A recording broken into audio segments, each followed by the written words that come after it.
Welcome to Connecticut Politics Live. I am Joe Aguiar along with Michelle Bohtello.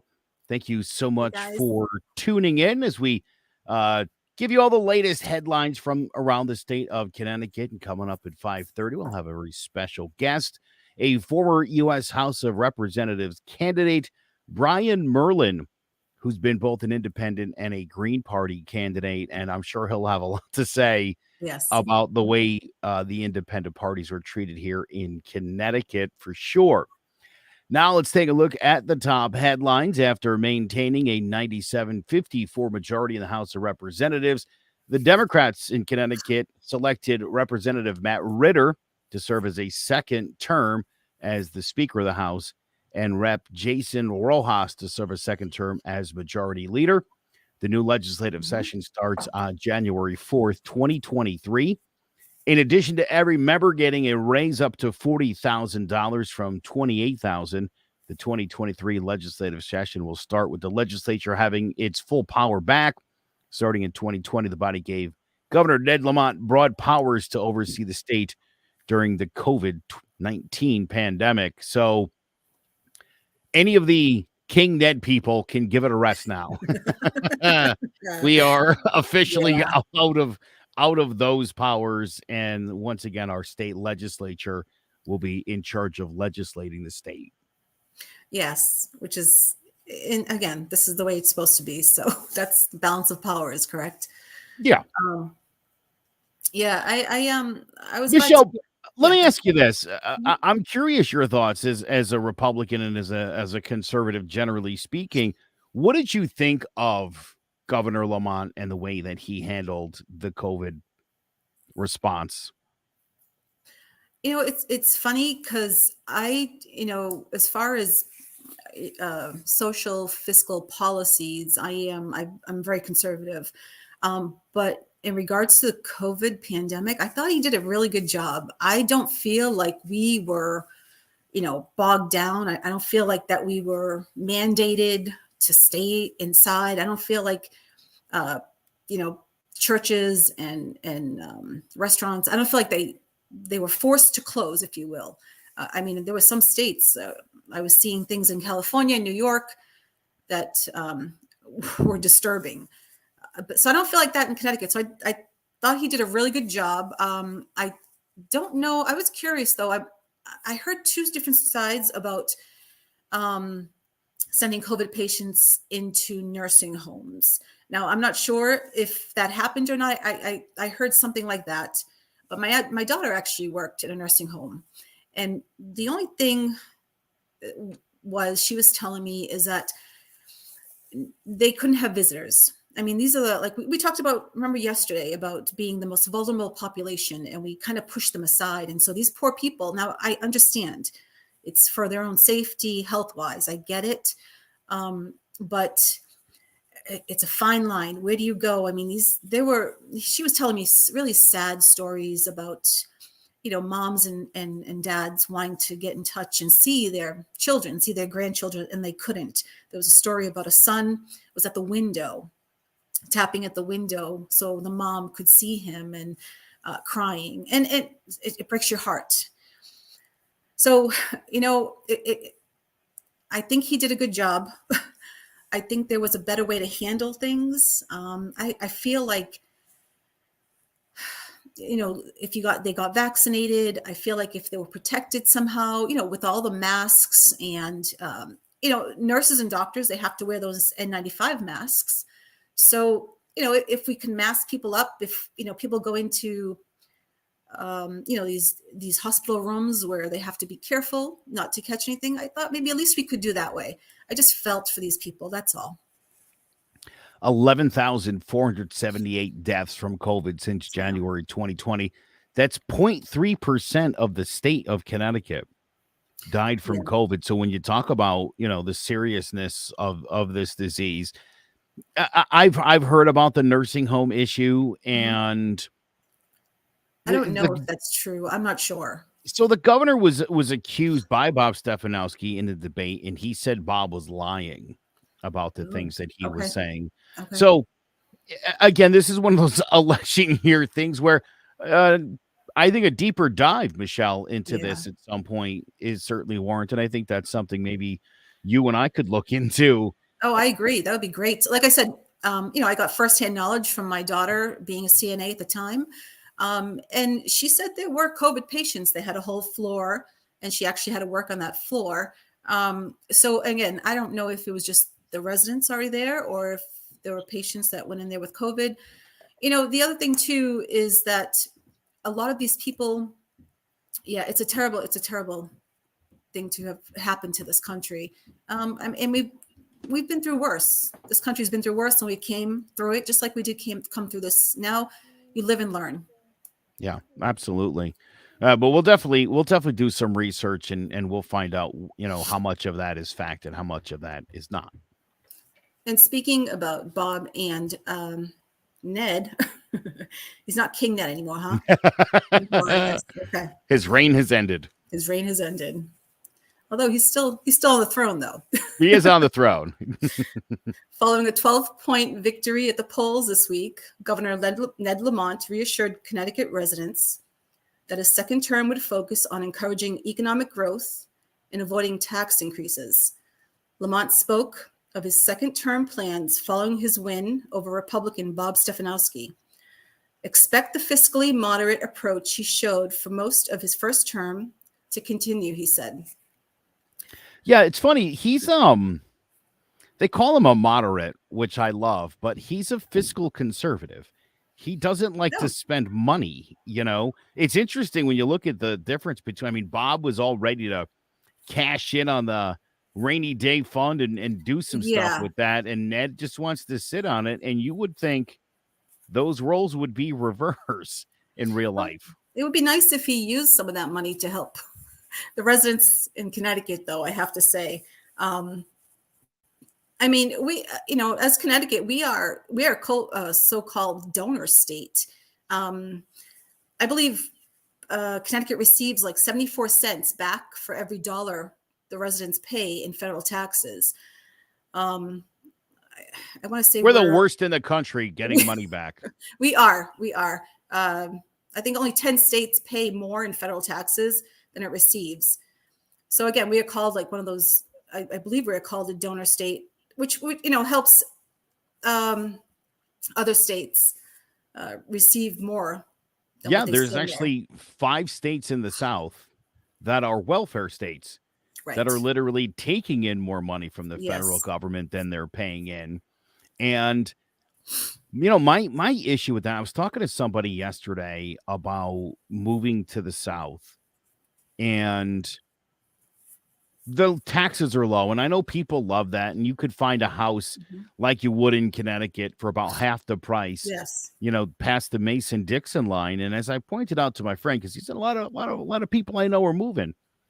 If you want to move to a place that has poor education, doesn't have health and human services, doesn't pave your road, God bless you. But I don't know why you would want to do that. I know people hate that Connecticut's such a high tax state, but there's a reason that we're amongst the highest tax states in the country. This is a very desirable place to be. It's why Hawaii and California are high tax states. People want to be there. And in order to have a functioning government and in order to be able to provide services, you need higher taxes. We'd certainly like to get them down a touch, no doubt. Yeah. And I agree with you, Michelle. I talked to Lieutenant Governor Susan Bysowitz about a week ago, and I said to her, look, I know Bob wants to spend the rainy day fund. And, Rob Hoytling had some ideas for dipping in there and helping people out. It is something that they're going to look at, and we do have the money. And as I said to all of the candidates and relate to the lieutenant governor, as long as if we take out, going to have to figure out a way to put in, right? You're going to have to replace whatever money that you take out through whatever, but something will have to be done because we don't want to deplete that. We need it. And it is serving a huge purpose for the future of Connecticut. But I agree. We've got the money and we have people that really need help. And I'd love to see the state do that for them. Yeah, it would be nice to get rid of a little bureaucracy that government always it doesn't matter. It's always in government. But it would be nice to get rid of that bureaucracy and just really distribute money where it's really needed. And it is so needed right now. People are just really suffering. So I'm hoping that, the governor thanks his voters, if you will, and say, thank you. And this is what I'm going to do for you. So let's see what happens. So we spoke to Rob Bohtello at the beginning of the week, and he mentioned that he had talked to Governor Lamont, and that the governor was actually open to talking to Rob about implementing some of his ideas. And some of Rob's ideas include using technology to cut some of the red tape and expedite the processes, using state government websites and stuff. So we can become a more efficient state. And I, like you said, I hope that Ned Lamont is honestly open to hearing some of the different ideas that got thrown out there. I think Ned Lamont, I'll say this about him, because I've heard from most people that he's a pretty decent guy to talk to. He's very open to hearing ideas. Whether he'll implement them or not, obviously, is another story. But the idea he'll sit there and at least entertain the notion, I feel like that's a really good thing. As I've said before, him having Susan Bisowitz at his side has always made me feel okay about Ned Lamont, I like her knowing a lot. that this, everybody, regardless of your politics, everybody seems to like and respect Susan Bisowitz.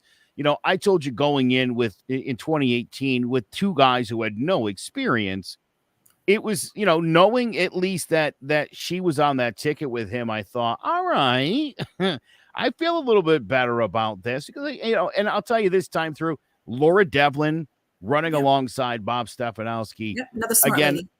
A really smart lady, and a person who, if you have an inexperienced governor, that's the kind of person who understands the process, who could really help him through. So, I really like that. I thought that was great. And again, I'd like to just a quick to our buddy Rob Bohtello, again, who went with someone like Dr. Chip Beckett, a very experienced legislator. Absolutely. Very, very solid tickets all around the state. Now, despite 7.7% inflation, which is down quite a ways, the uncertain global economy, Connecticut's budget is poised to end the year with a $2.8 billion surplus. This is according to projections by the budget analysts. The consensus revenue report, which gets issued 3 times a year, found revenues are running $571 million over projections. Connecticut joins Iowa and Oklahoma states that are projected to have filled their rainy day funds to maximum balances, which means additional dollars would ordinarily have been directed to those fund balances were redirected to other uses in the state of Connecticut. As I mentioned, it's going to a really helpful purpose, and that's the state's unfunded pension liability, which is again why I say, Michelle, I'm all for taking money out of there, especially if it's going to go to the poor and to the elderly. I'm fine with that. We will need to get money back into that rainy day fund to replace it in due time to continue funding the pensions. Yeah. I have a lot to say about that, but that's another show. Is that a whole show about the Connecticut Taxpayers Union? How do you feel about the deal that Ned obviously cut it, with CBAC, kind of a behind-the-scenes, closed-door session? Not everybody kind of really knew what was going on there. I don't want you to get too in-depth on it, but what were your feelings at the time? Well, you know what? Typical politician. This is what happens. You kind of tit for tat, and who am I, who do I have to pay off and who I don't have to pay off, and everything is, I feel like a lot of these bills too in Washington have been passed, covertly. And so, we don't know what happened behind closed doors. The whole point of government is supposed to be public. Let us know what's happening. Let us see what's happening. We, in fact, are the ones that are paying for what you're doing. So, again, another show. Yeah, I was glad to see, though, the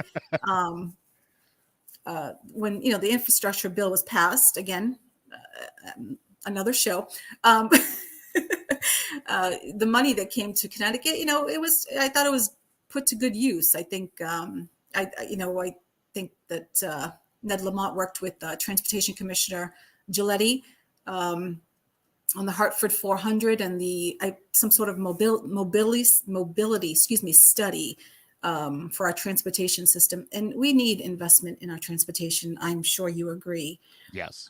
It's beyond. I mean, the whole country's fallen apart. I've been to Europe many times, and it's amazing how their infrastructure stays and what they do to constantly build it up. And I'm thinking, for the richest country in the world, what are we doing? Yeah.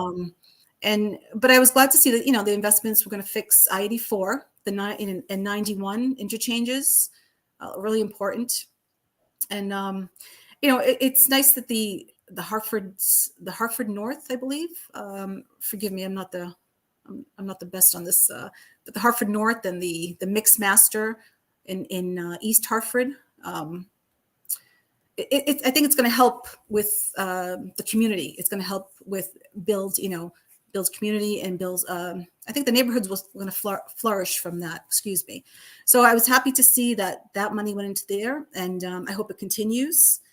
I hope that Connecticut is going to benefit from a stronger infrastructure, and we should move on from there. Okay, so good. We have the money for the infrastructure. Now we have money to help people. Let's get people, let's get some businesses back to Connecticut. Let's get community back to Connecticut. Small businesses, especially. I'm a big advocate of small businesses. I mean, they are the heart of this country. So it's time to fund these small businesses, bring them back, make it. Put your money where your mouth is. Exactly. Right? Make it nice and make it easier for people to come here and want to come here, if you will. I mean, you had mentioned, and it's true, that a lot of people want to come here, and we are a beautiful beautiful state. But there has been a mass exodus to the south from California, New York, and I think it's because of the high taxes that really need to come down. We really need, I understand we got to put in what we take out, but there's got to be a balance there. Like I said, bureaucracy, there's a lot of bureaucracy that can be cut. There's a lot of ways to work this. So we need smart people in government. Yeah, for sure. Happy Veterans Day. You are watching Connecticut Politics TV Live. I'm Joe Aguiar. She is Michelle Bohtello. We'll continue headlines next, right after this. CT Politics TV and the Connecticut Taxpayers Union present On Affordable America with Daniel Kent Newmeyer, Joe Patrina's band Little House, focusing on Connecticut. Now get yourself ready, go cat go. Ooh, yeah. Entertaining and taking an educational look at nonpartisan issues of affordable living in America. Born in a land where we wave 'em high. All points of view are welcome. And we got blue angels climbing in the sky. I'm the luckiest guy in America. I'm the luckiest man born in America. Join the Connecticut Taxpayers Union right now at ctpolitics.tv. Born in America.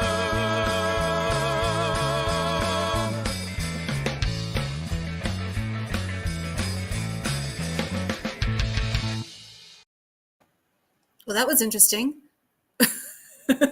That commercial, I like it. Yes, I'm sorry. You know what? Happy Veterans Day to everybody. And it's such an important day. We really need to thank our soldiers, our veterans. They do so much for us, and they need to be remembered and honored. So I'm sorry for not saying that in the beginning of the show. My kids had school today, Michelle. I'm not sure why that was. I thought it was a federal holiday. I thought so too. I thought people had off work, and who knows? Weird. 1 month ago, after the tragic slaying of the 2 Bristol police officers, the community is turning blue. In honor of their memory, Bristol Mayor Jeff Cagiano said on his Facebook page he hopes the city will turn blue on Saturday with homeowners using blue light bulbs. Residents have already begun showing their support in blue. The Bristol Police Department posted on their Facebook page an image from the sky at night showing the sea of blue lights below. It's beautiful. Meanwhile, the Pearl Harbor Memorial Bridge, otherwise known as the Q Bridge in New Haven, will be lit up in honor of Veterans Day.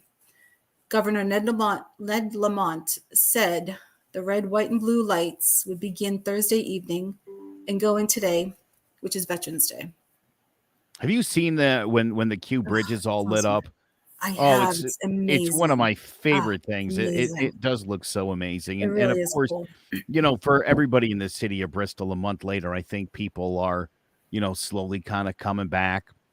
I have a lot of friends in Bristol, and it seems like the healing process is going really well. And by the way, that fund, the first fund that's going to the families of the two officers that were killed, is over $5 million. Yeah. How amazing is that? Yes. Yeah. And this is the community coming together. This is how it should be. It's awesome. This is, we want to honor those who honor us. Michelle, as I said the day after it happened, it's unfortunate that the tragedy struck like it did, but it is a good reminder. And I really think it had a pretty profound effect on the people of Connecticut when this happened. Again, knowing these were two really good cops, two really good guys, two good fathers and human beings, just a wake-up call of how important the police are. And, we need to respect our police. And, certainly there's issues when it comes to law enforcement. That is not indicative of the overwhelming majority of police in this country who are not only amazing police officers. These two guys in particular were also very heavily involved in their community in all different aspects. And I've talked to in the last couple of weeks so many people who, like me, had worked with now Detective DeMonte, at various charity functions, and just talked about what an amazing person that he was, as well as Lieutenant Hamzy.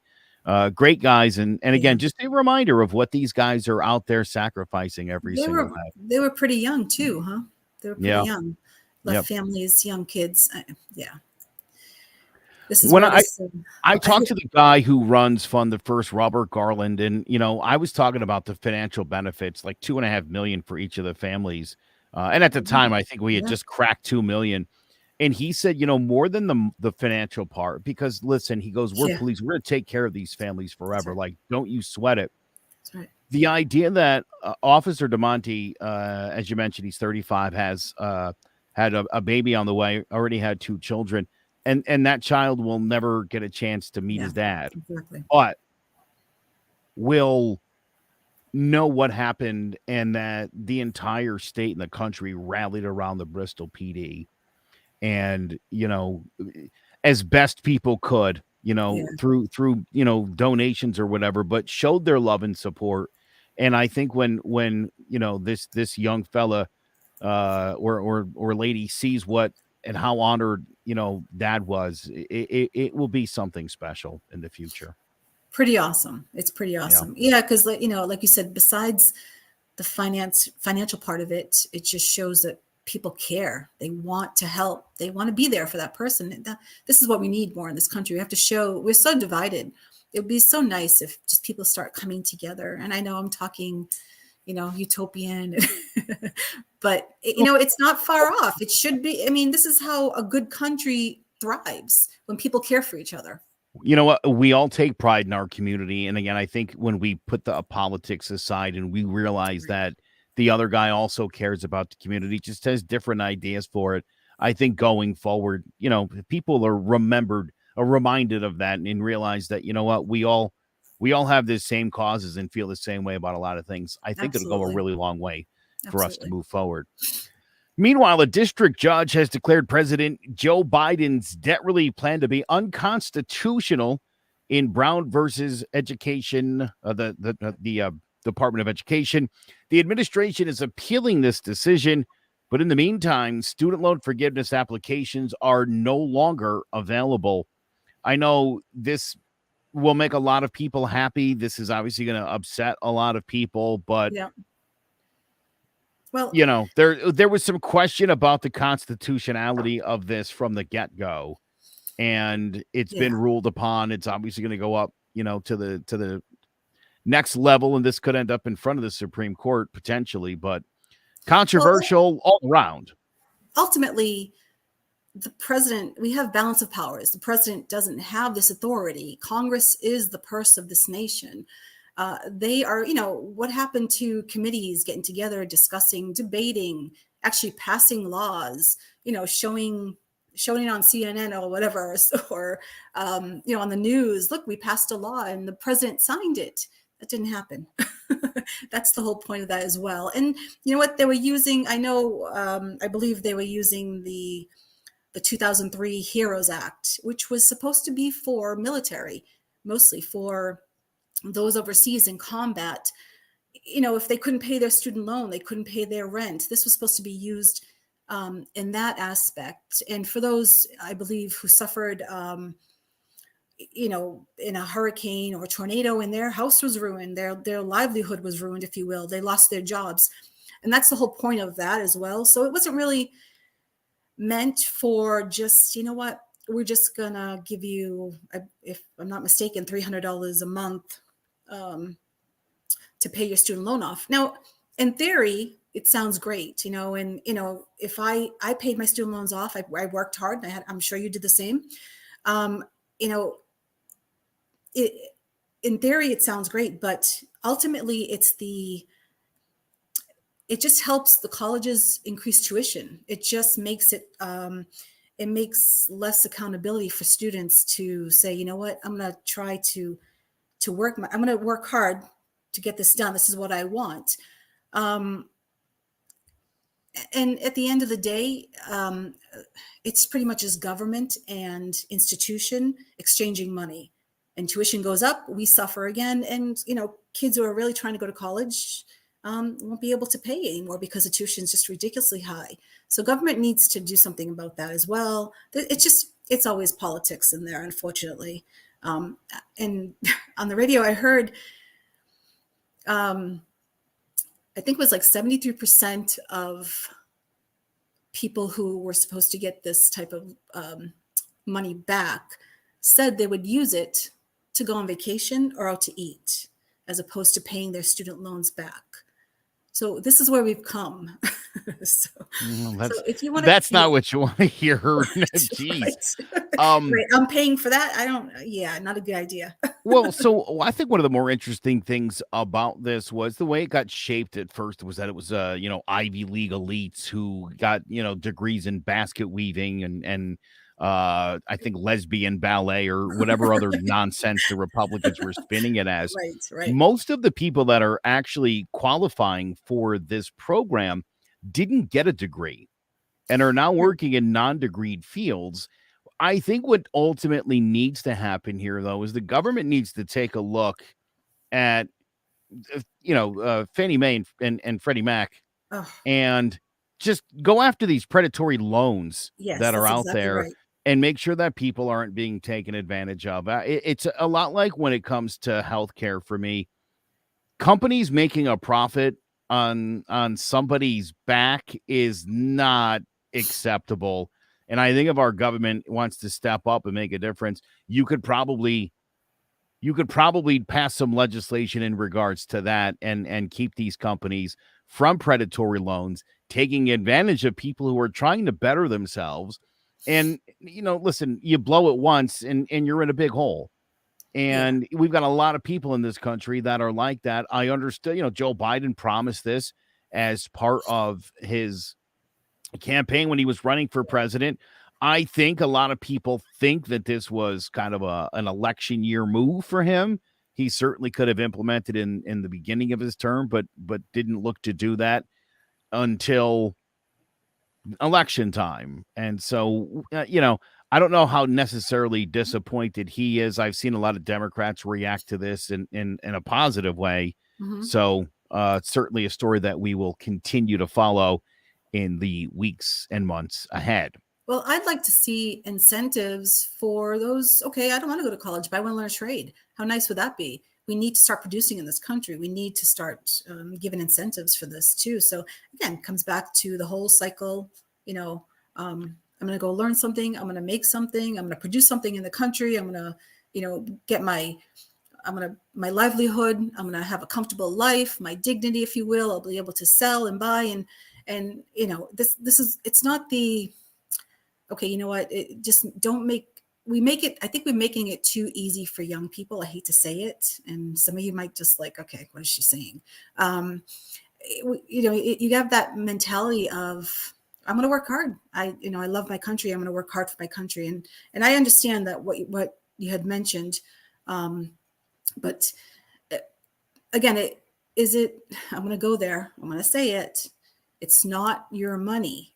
So it's not my money, so that's the whole point of it. And that's what gets me a little bit with that. And again, the way he did it too, that's why it's unconstitutional. So let's start working in a way that people can benefit without other people hurting, if you will. Yeah, fair enough. You like that? Okay, cool. I do. I love that. So that is our headlines for today. We're going to spend the next 30 minutes with Brian Merlen, former U.S. House of Representatives candidate. He's run as both an independent and as a Green Party candidate. We'll talk to Brian, get his thoughts on this election and the treatment that we saw for the third-party candidates all throughout this. We'll do that next right here on Connecticut Politics TV Live with Joe and Michelle. Want to have your show on CT Politics? If you produce a show on CT political issues or commentary and want to play it to the world, contact us now at ctpolitics.tv. We'd love to have you part of the team.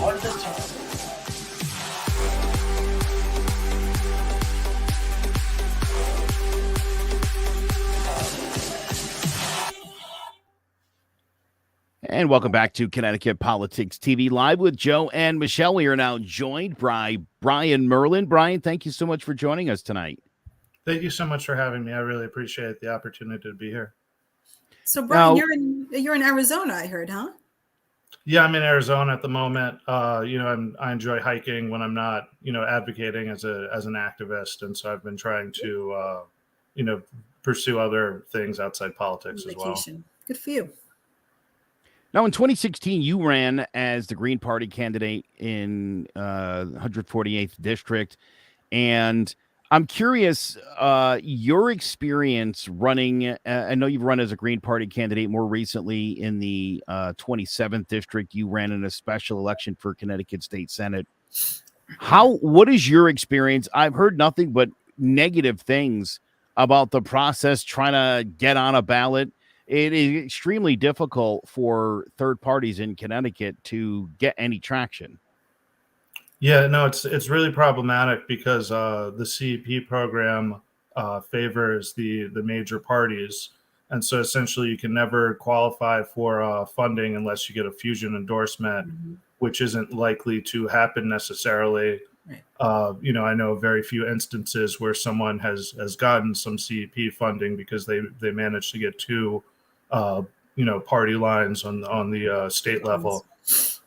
But, overall, it's very difficult. I mean, the Greens, this cycle, the ones that did make it onto the ballot, they didn't even get enough. And so now the party is in jeopardy in terms of ballot access going forward. And so it's really stacked against you as a minor party candidate. And it's like that on all levels, unfortunately, because, I've had the experience of trying this on various levels at this point. Yeah, Brian, I actually ran for Congress this time in the 5th District. Imagine George Logan, Johanna Hayes, not knowing at the time when I was running. And I ran as a Republican, but the Republicans weren't hearing it. They had George pegged for years, as I learned. But so I didn't even really get a chance as a Republican. People were nice about it, but they already endorsed him. I mean, really early on. And so I ran as an independent. Ran as an independent, didn't get that because, again, political issues. Right. But it's amazing how difficult it is to get signatures, to get people to sign for you, and to funding. There's no funding. It's the most difficult process. And people are like, oh, just why aren't you on the ballot? Or why don't you just, call up so-and-so to endorse you? I'm like, you really have no clue. It's so difficult. Right. Yeah, no, I always found it extremely hard. A lot of my friends, they don't even necessarily make it onto the ballot. And then if you're lucky too, by maybe the independent party or somebody already has an established line, right. it's still difficult because you don't have the same level of support and funding, because the CEP program is an excellent program. It's just that minor parties cannot take advantage of it. If they did, we would have a very level playing field if every party had the same amount of financing. What are your policies? What did you run on? Generally I'm pretty progressive and left wing. I'm a cancer survivor, so I believe in Medicare for all, because a lot of people like myself, we just get a rare disease, and it's not necessarily a lifestyle choice. In my case, I was diagnosed as I was graduating college, and so I didn't have much time to establish myself professionally. And so, I've always felt very passionate on that. And then, I primarily focused on Purdue Pharma, is based in my hometown. And, once I caught wind of what they are doing in terms of felonies over, many years, and, how they're trying to escape with, not only no criminal penalties, but a lot of money financially in the process. That's what I focused on generally a lot in terms of trying to address, a local crisis. Brian, 41% of this state are unaffiliated voters, right? Not Democrats nor Republicans. And it seems as though, for whatever reason, and while people are constantly clamoring for the idea of a third party, whenever the options are out there, they still sort of clutch the pearls, as if like they're concerned. You vote against Ned Lamont, I vote for Rob Hoytling. Well, what if Ned loses? Like it's all my fault. How do we break voters of that mindset that you're not responsible for the Democrat or Republican if you don't like the candidate or they don't run a good enough campaign, that you should really be looking at some of the alternate options here? Well, I think part of the problem is even just getting our message out at all. Like, one thing I noticed was the debates did not allow any minor parties to participate. And so I think generally it's hard to even get your message out, because in the prior cycle, they didn't allow me to participate, but every other candidate was allowed that cycle. And so one thing I don't really understand is the merits that the League of Women Voters is using to decide who can participate and who can't, because it's hard to even differentiate yourself and talk about policies when you don't even get an opportunity to, because one of the few opportunities is, the debates are free to attend. And, that and local coverage really matters for the candidates. And so I think it's difficult to change the mindset, because it's difficult to get your message out generally. And so, once in a while, somebody who's financially wealthy, they can run and they can successfully get a message out and get, headway in Connecticut. But as far for, people who are less financially able to do stuff like that, I think it's really difficult. And then, like you're saying, a lot of people in a tight race, they'll really struggle with who to vote for, because it's like you do generally worry about, when you're an activist, you don't want to set your issue back necessarily. And so if one of the major parties, will cooperate with you on an issue to a certain degree, you do benefit if they remain in power, or if they gain a seat or whatever. And so I think it's always difficult, because a lot of these third parties and a lot of these passionate activists, they get stuck with a system where we have really entrenched incumbents, and Connecticut in particular, it favors the incumbents. That's an understatement. Yeah. It comes down to money. What are your thoughts? I mean, that's one of the parts I've really struggled with. I know some of the minor party candidates have done better. I know on the municipal level, if you're willing to, go on that level, and if you're passionate about a municipal project of some kind, I have seen people really make headway on that. And, I think it is possible to challenge people using CEP funds on the state level. But I think running federally, it's particularly difficult, because the level of financing that you need is, it's insurmountable, compared to potentially the other two possibilities. Because I have seen people, on the municipal and state level do well, though even that's particularly challenging as well. Oh, absolutely.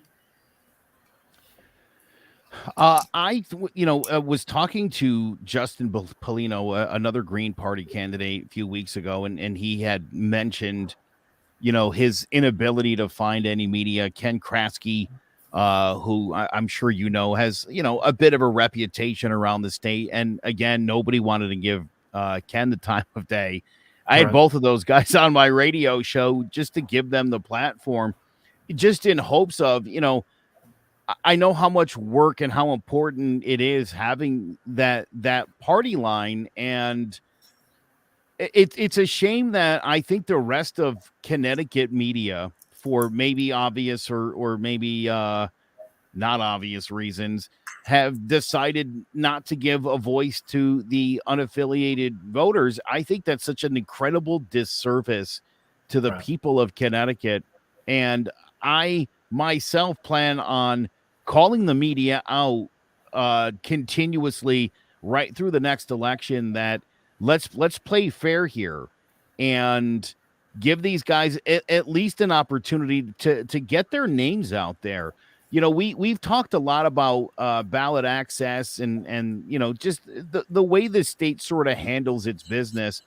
It would be nice, and it's very unfortunate. Cynthia Jennings, I think, would have been the ideal candidate for Secretary of State. Mhm. Brian, am I wrong? Is that position screaming for a nonpartisan person, for someone neither in the Democratic or Republican Party that would treat everybody fairly? No, I think it's very accurate. I mean, I myself at the Unity rally, I brought up concerns I had with our party's then candidate when I was still a Dem. And, they said it's before my time. I'm not going to address it.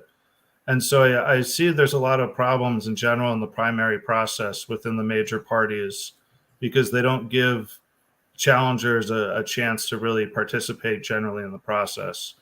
And so, I think it's always difficult because, when you have someone who's very affiliated with one party or another, they tend to make decisions based on their relationships and not necessarily always based on, what their primary focus should be, which is, accountability, transparency, serving the needs of our public, Yeah, I mean, Ned had 3 ballot lines. Bob was trying to get 2, and somehow, some way, it worked out where Rob was able to get the independent line. There was few independents on the ballot, but between Rob and Amy Chai and Cynthia Jennings, it just seems like people just weren't responding, in the sense of, okay, it's independent. Maybe not a good choice, even though I like the candidate. I mean, we've gotten so many responses for that. I was Amy Chai's independent, campaign manager, and the emails were like, "Oh, I really like your policies. Really something I really, I want to vote for, but I can't." You can't. Why? Why not? And the whole point is, the mentality is there is that, okay, well, even if it's not everything I want, I'll vote Republican, or even if it's not everything I want, I'll vote Democrat, because that's the mentality we go through. So they just make it so difficult. And now with the lawsuit, and I know Dr. Aaron Lewis tried to get on the ballot as a libertarian for governor. Mm-hmm. He couldn't. Now there's a lawsuit. So, what Joe said earlier, I'm seeing a little bit of a movement. I'm seeing a little bit of noise, and hopefully the noise gets louder and people see, let's vote. First of all, let's give voters a choice. Then let's vote according to candidates. Let's vet our candidates. Each one, Joe has mentioned and said that before, you should vote according to what your needs and wants are. That's the whole point. And instead of, I'm going to vote straight Republican, straight Democrat, it's frustrating. It is very frustrating, and it's very hard to challenge people on the idea. And it's not that I'm necessarily against the Democratic Party. It's just they don't provide a space for people who, are Bernie bros, if you will, or all the ways they try to misportray us. And the reality is, I had a friend who wanted to run. He was a heart transplant survivor, and he wanted to run unaffiliated or third party. but he unfortunately passed. And, you know, it's the people who are struggling, who really want Medicare for all. It's not like they're in a financial position to be a real challenger for most, you know, incumbents in terms of primarying. And so I think it's always tough, because it's like, we're just trying to, you know, advocate for patients, whether, you know, it's a cancer survivor like myself, or whether we're speaking out about an issue like malfeasance with Purdue Pharma, you know, like reasonable things. Like, I noticed one of the few moments of unity between both the major parties during the Trump administration was when the Sacklers were deposed before Congress. And so what I really struggle with, you know, as a Stanford resident and somebody who's focused, you know, essentially primarily on that issue, is I don't understand why we have more fatalities every year. The numbers just get worse. Our providers ask for reforms and funding, and they don't receive it, you know, because we have providers who are trying to replicate New York's very successful overdose prevention sites, which have now revived, you know, over 500 New Yorkers. And meanwhile, we don't get, you know, like, activists can't solicit a response from our Connecticut U.S. Attorney's Office. They won't even respond and weigh in on the issue with, you know, activists or anybody who tries to reach out. And it's, you know, it's particularly frustrating when, like, at the end of the day, you know, it doesn't matter to me so much what party somebody's with. What matters is the merits of the issues they're trying to debate. Right. And, you know, in this case, you know, everyone's sick of losing their loved ones. Everybody's losing family and friends in the drug crisis with fentanyl. And, you know, ultimately, whether the Sacklers and individuals at Purdue Pharma are convicted of anything or not, we still need to fix this problem, you know, which involves very politically unpopular things like Narcan distribution or overdose prevention sites or needle exchanges, things that you really need to educate the public on in order for them to understand why should we spend public funds to try to save lives of patients who don't even, you know, concern themselves with trying to save their own lives. And I think it's very difficult until, you know, you have someone you love who's facing one of these health conditions, and then suddenly it makes sense and why, you know, prioritizing these needs, like we saw during the pandemic, you know, like it doesn't make sense to always go for the lowest cost equation thing if we don't have the supplies of what we need to keep Americans safe, to keep Americans alive. You know, we need local manufacturing. We need, you know, to support the residents who are paying into the taxes to begin with, because so much of our policies are focused on international things that don't really affect the day-to-day, you know, success of our residents at home. And so, you know, I would love to see us have more of a social safety net, because it's so easy to just wake up one day with a diagnosis, or, you know, just encounter a tough situation where, you know, I've seen in my own life the benefits of our social programs, you know, like growing up as somebody on Husky, as somebody on welfare that the Clintons reformed off, because the majority of people they removed were children when they reformed the welfare program in the 90s. And so, you know, I've seen the repercussions of missteps of policy, you know, all too well, between some of these things where, you know, it was supposed to work out a different way. A good example is the reformulation of the Oxycontin. You know, they thought that it was going to prevent tampering, and meanwhile it switched the U.S. population to heroin overnight. And so I think that, you know, so often the inadvertent catastrophes are caused by bad policy and not giving everything foresight, you know, generally. So true. You are watching Connecticut Politics TV Live with Joe and Michelle. Our guest is Brian Merlen. Brian Merlen, a former U.S. House of Representative candidate. Take a quick break. I want to talk ranked choice voting. We're seeing it play out right now in the great state of Alaska. We're back next with Brian Merlen. This is the home of the CT Strategist Report with Daniel Kent Newmeyer. Interviews with Connecticut's top leaders, expert political analysis, news, commentary. Gain the insider's perspective. Welcome back to Connecticut Politics TV Live with Joe and Michelle. Our guest is Brian Merlen. Brian, I want to talk about ranked choice voting. It's something we've discussed at great length with a lot of the unaffiliated candidates. Again, seeing it play out in real time right now in Alaska between Lisa Murkowski and the Trump-backed Republican challenger, Kelly Shabaka. Neither got 50%, and so now going to do it all over again and kind of re-rank these and figure out who the winner is. Can you talk about ranked choice voting and how advantageous it would be for our third-party candidates? Well, I think just particularly the fact that, the third parties would stand a better chance of potentially getting headway with a ranked choice system. It really would resonate. And then I think coupled with what I was saying earlier, if we had such a system, are we going to have, a news apparatus and a league of women voters that won't give the candidates airtime?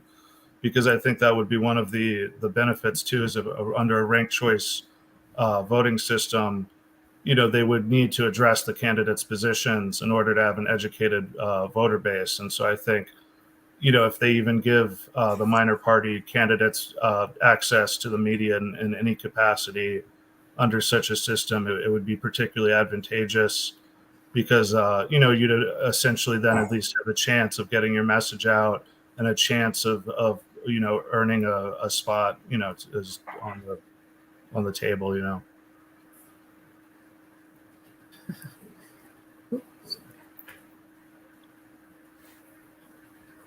Let me ask you this, Brian, and I know this is something you're kind of passionate about. President Joe Biden announced he would be granting pardons for simple federal marijuana possession convictions.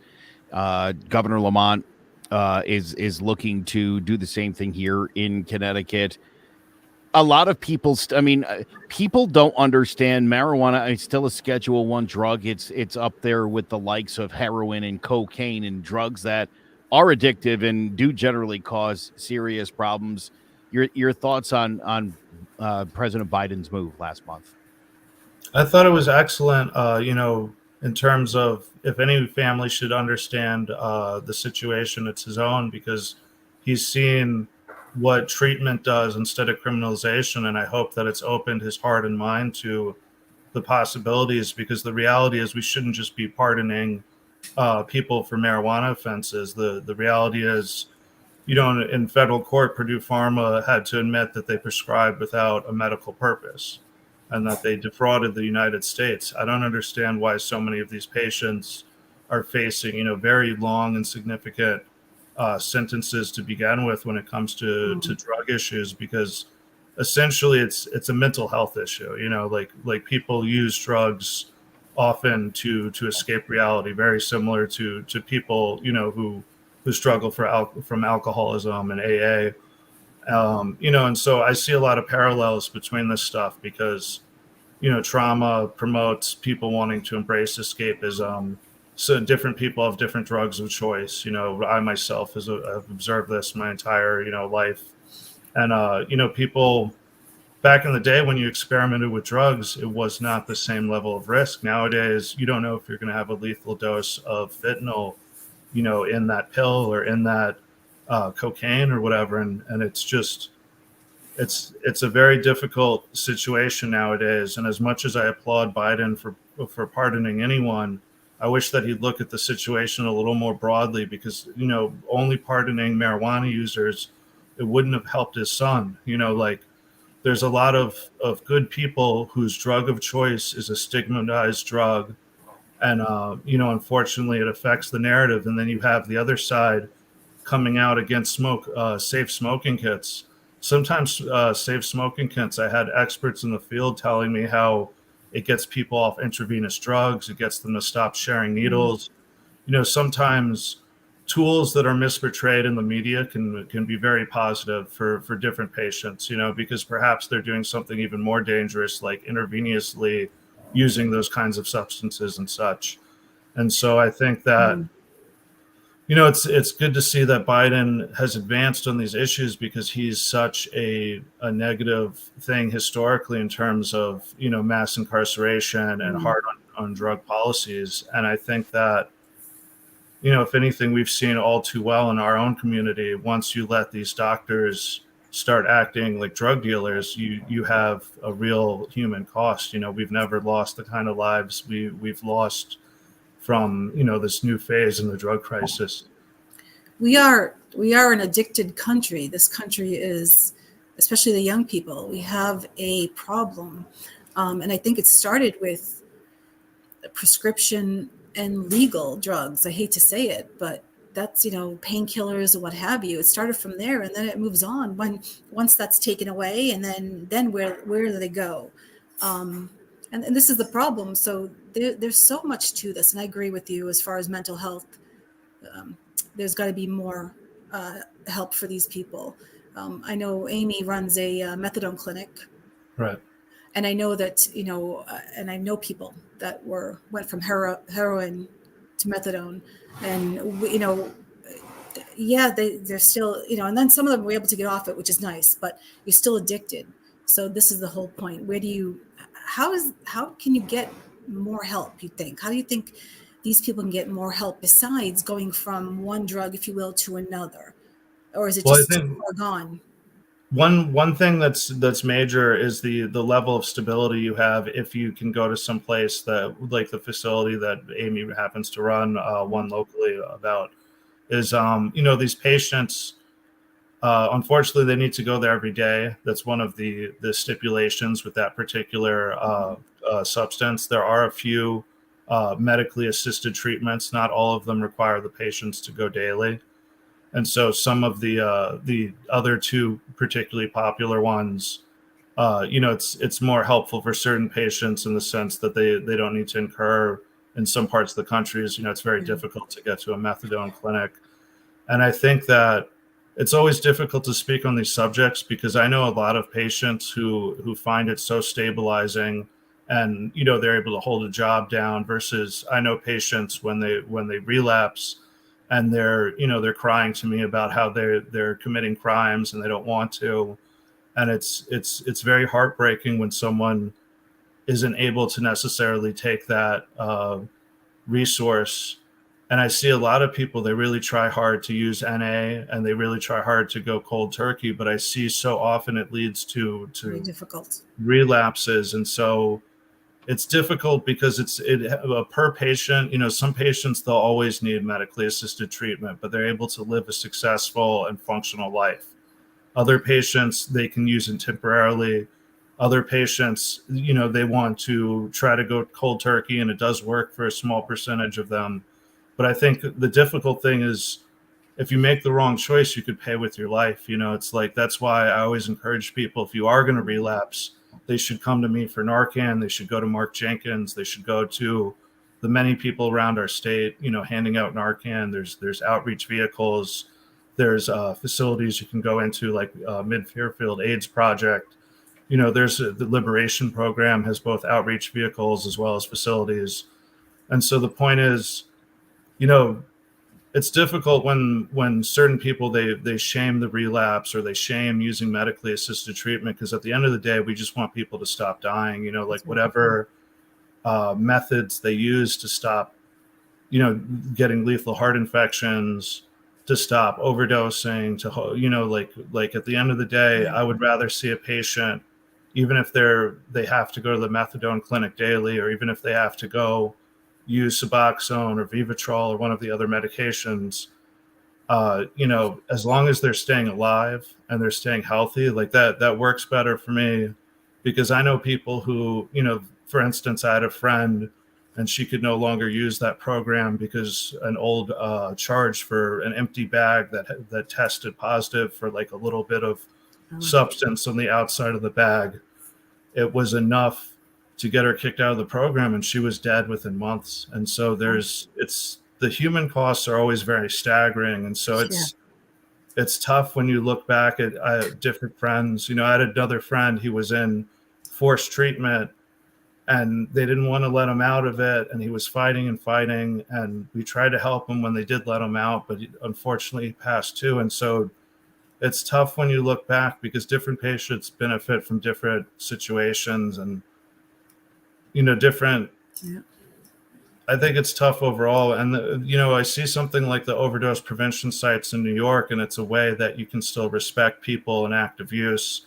It's a way you can keep them alive. These communities that are willing to set up facilities see a decrease of 35% in fatalities. And I think that people should be more open to embracing these strategies, because other countries have used these facilities since 1986. They've saved a lot of lives in Portugal and other places with them. And I think that it would be great to see either of the major parties, championing this, even championing, Narcan to-go boxes through vending machines or through these glorified, these boxes you can buy that attach to lampposts. Anything we can do to get the stuff out, because people call me at midnight, freaking out because someone's afraid they're going to relapse and they need to get a Narcan immediately. And as great as our local facilities are, they don't operate outside the 9 to 5. And so, even little victories, like I would like to see vending machines outside all our existing providers so that people could just get Narcan at any moment, at any time. And, one of the things I see as a peer-to-peer, distributor of it is people have too much fear to go in and talk to a recovery coach. Even one of the reasons they go to people like me or one of the many other activists distributing it is because it's a big deal to go deal with a recovery coach and go into a place like Liberation or MFAP or CCAR. It's tough for those who are struggling to even admit that they have a drug problem. But at the same time, if you have one of these activists either distributing Narcan, or if you have one of these vending machines distributing Narcan, and you lower the barrier for the patient, for the family, for the friends, for first responders who might not necessarily have it provided by their units yet, you try to get the stuff out there because you're protected by Good Samaritan laws anyway. It's like a lot of people, they try to portray our activists, as really hardcore, but it seems a lot like the early days of AIDS activism, because at the end of the day, we're just handing out life-saving meds. Like, it really isn't that controversial, I think. You sound really passionate about this. What's next for you politically? I'm not sure what's next. Some people, they tell me I might get more headway begging the party in the background. I know that the CARE Act would be very good because it would provide, something in terms of over $100 billion in treatment funding. So I've been pushing for that in addition to the overdose prevention sites and the industry accountability. Another issue that I think we might have bipartisan support on, the Marino Act. When it was passed, there was a word change, which changed the definition of pill mills, and it's made it very difficult for the DEA to stop these, bad actors who are running facilities that aren't legitimate pain clinics. And I think that, in terms of minor reforms like that, there probably would be bipartisan support, because it wasn't, again, it's an unintended consequence of a minor word change. They didn't necessarily mean for this. And so I'd love to see, people in either party, whether I run again or not, work on these issues. And so I'm going to ask nicely for a little while before I necessarily run again. But, at the end of the day, these are their constituents, whether I ever, can have the privilege of having any seat in our government or not. And I think that, we're all sick of seeing so many people overdose and die every day. And, there's a lot of goodwill in both parties. When I was talking to Senator Sampson, he was telling me how he was the one who introduced the first Narcan bill. And so, he reminded me that he's a great guy. There's good people in both parties who will, work on this issue, who'll fight for this issue and try to reduce our loss of life. And so, my primary focus, if we could get these Narcan vending machines out, that would be amazing, even just as a starter. And if we can't put them out everywhere, I get that. But even just outside existing facilities or something, some kind of compromise where we don't have the blowback that everyone's so fearful of, because I think that, we could be doing better. And hopefully there's cooperation on these issues, particularly when the numbers just keep getting worse and we're so desperate to try to change the situation. Activist and former candidate Brian Merlen, we appreciate your time. Amazing information. Please keep up the great work you're doing. And if you do decide to run again, certainly let us know. We'll help you do what we can to get your name out there and get your message. You have some outstanding issues that obviously mean a lot to you, and I think to a lot of people in Connecticut. So next time through, we'll do what we can to help you push that messaging out. Absolutely. Thank you. I really appreciate it. And I'll definitely let you know if and when I decide to. Excellent. Thanks, Brian. Well, that is going to do it for Connecticut Politics TV Live. For Michelle Bohtello, I'm Joe Aguiar. We'll see you Monday night at 5 o'clock right here on CT Politics.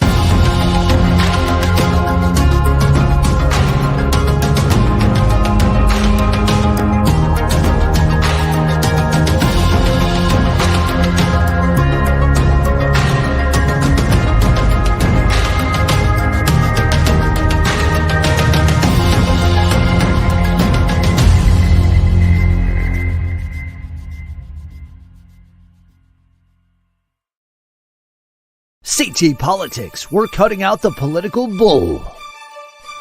Yeah, I guess that about sums it up. Join in the fight now. Go to ctpolitics.tv to join the Connecticut Taxpayers Union.